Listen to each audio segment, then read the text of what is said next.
Hello and welcome, ladies and gentlemen. This is Nagasa from Sanyii Academy. Today I am going to teach moral and citizenship education, chapter 2, lesson 4 about altruism. If you are new for this channel, please start by subscribing and liking.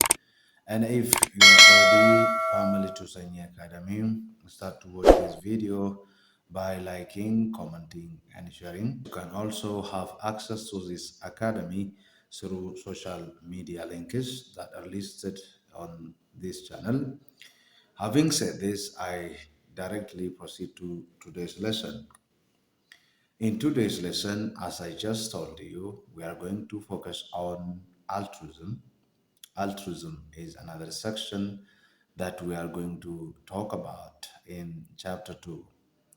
In the previous sessions, we have seen about egoism, psychological egoism, ethical egoism, and also about utilitarianism, which are mostly pleasure based, happiness based theoretical frameworks to human action.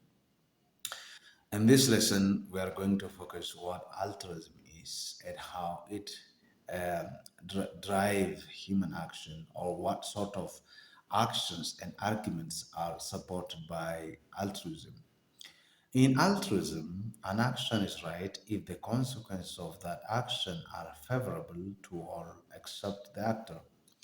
This is the opposite of ethical egoism or psychological egoism. Also, there are some characteristics that they share together. This altruism is an ethical theory that focuses on that a person is driven to act, that the consequence of that action helps or is favorable to all except him or the person who is there to act. Butler argued that we have an inherent psychological capacity to show benevolence to others. According to this person's argument, humans are endowed naturally with psychological capacity to do good deeds or good works for the people, that naturally they are equipped to show benevolence, good think, or they naturally think about the betterment and the pleasure of others according to this theory. This view is called psychological altruism because humans are endowed with the nature.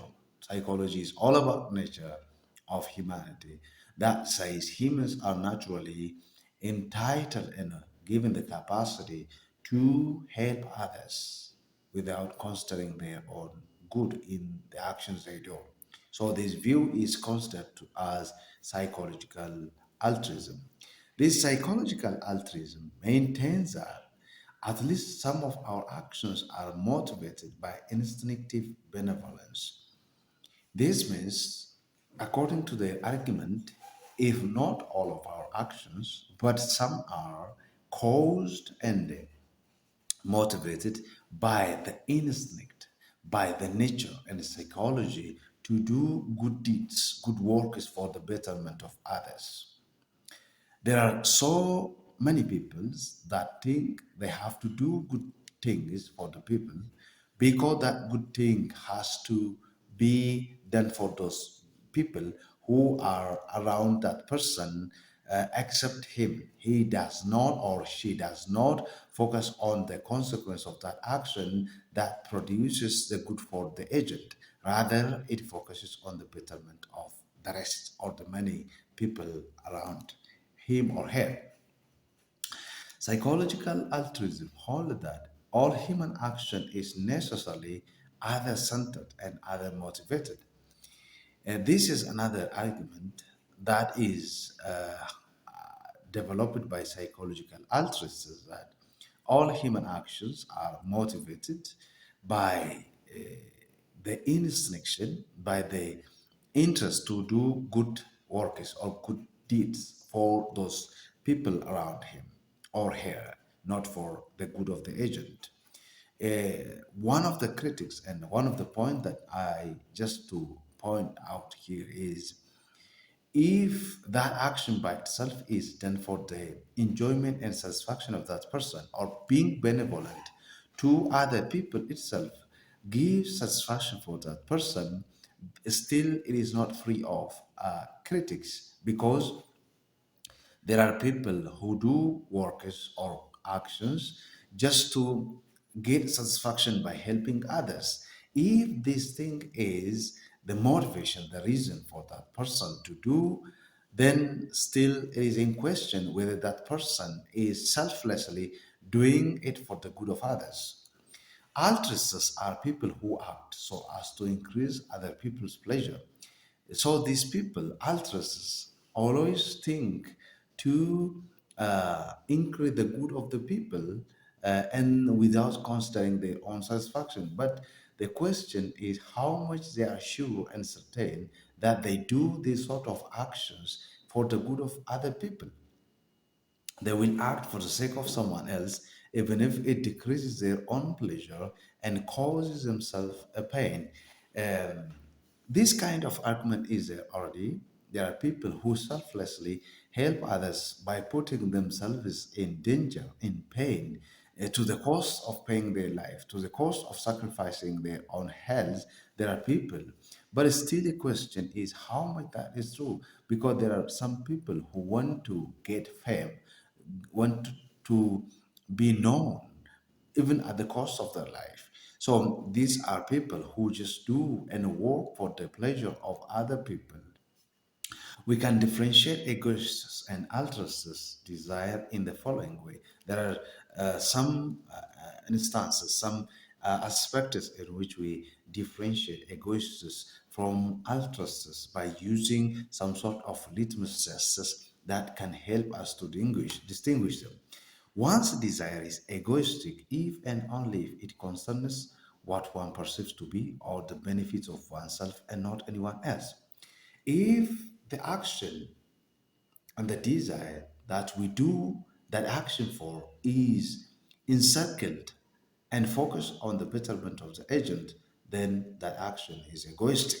So we can say it is ethical egoism because it focuses on the betterment of the agent than other people.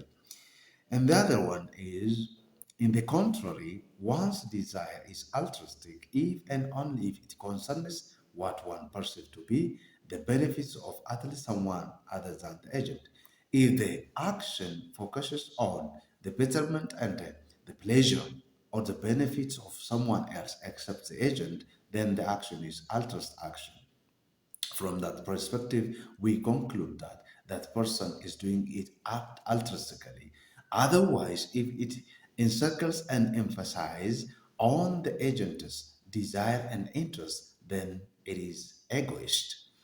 Altruists reject the theory of psychological egoism and argue instead that humans are instinctively benevolent.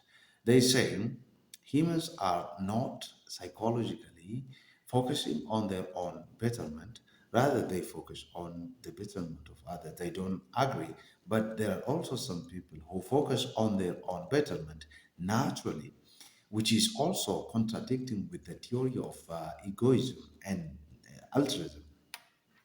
And instinctive benevolence, they argue, is the feature of our human nature, which is the basis of our altruistic moral obligations.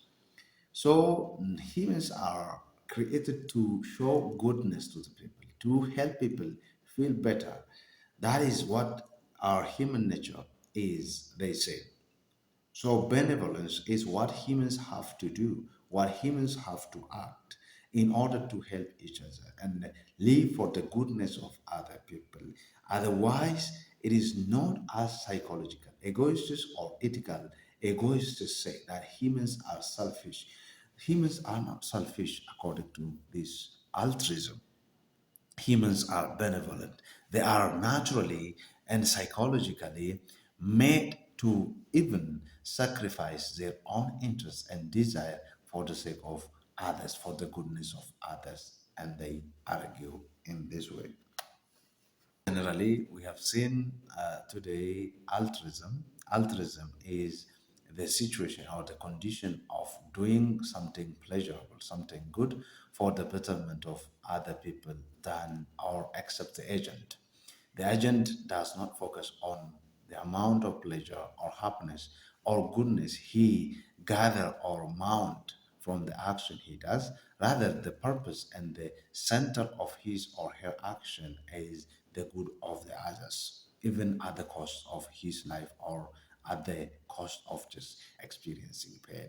So it differs from psychological egoism and ethical egoism because the action of altruism is not caused by the betterment of the self, rather, it is for the betterment of others. Subscribe, like, comment, and share this video and hit notification button just to get notified every time new video arrives on Sanyii Academy. Thank you. Until next time. Bye bye.